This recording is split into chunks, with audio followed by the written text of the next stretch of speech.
80後唔結婚冇仔女，錢就夠呢，但係人呢？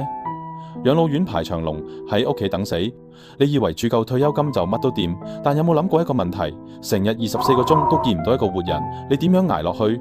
真正嘅養老陷阱唔係唔夠錢，係冇咗人。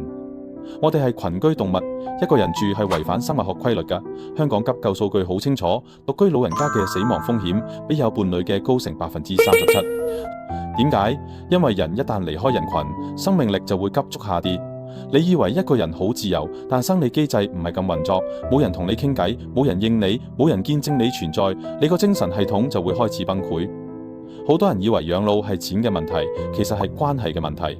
你住到100萬、200萬，住得起靚嘅養老院，但係你冇監督嘅人，託管關係一出事，你連出聲嘅渠道都冇。更慘嘅係，你交咗自己出去，但係冇人對你負責。真正嘅養老邏輯唔係我有幾多錢，係我身邊有幾多活人。有個成都朋友賣咗所有樓，買咗間40平小單位，樓下就係華西醫院，成日都見到人。佢唔係貪熱鬧，佢係鎖定生存環境。養老唔係揀地方，係建立關係。好多人計劃退休去山林、去風景區，以為好有詩意，其實係自己放逐自己。你需要嘅唔係風景，係100米內有商場、有醫院、有人氣。保險冠軍嘅談判邏輯好清楚，先鎖定人，再配錢。你而家就要開始儲人，志同道合嘅朋友，經過時間考驗嘅關係，有共同興趣嘅圈子，呢啲先係你老咗之後嘅真實本錢。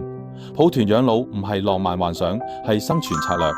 但你要明白一點，抱團唔係等到老先揾人，係而家開始織網絡。你仲要有學習能力同興趣愛好，唔係為咗有用，係為咗保住生命力。當你同年代嘅人都老咗，後生仔唔會同你玩，你只能同自己人玩。如果連自己人都玩唔埋，你就得學識同自己玩。真正嘅養老資本唔係戶口餘額，係24個鐘能見到嘅活人。你可以冇伴侶冇仔女，但係你唔可以冇關係網。老年人嘅孤獨唔係一種生活方式，係一種慢性死亡。呢個時代會拋棄我哋，就好似我哋而家唔願意同70-80歲嘅人做精神交流一樣。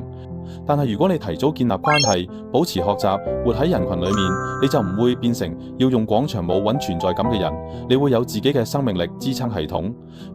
而家開始做2件事，儲能陪你老嘅人，培養能自己玩嘅興趣。養老唔係等到老先諗，係而家就要鎖定嘅生存結構。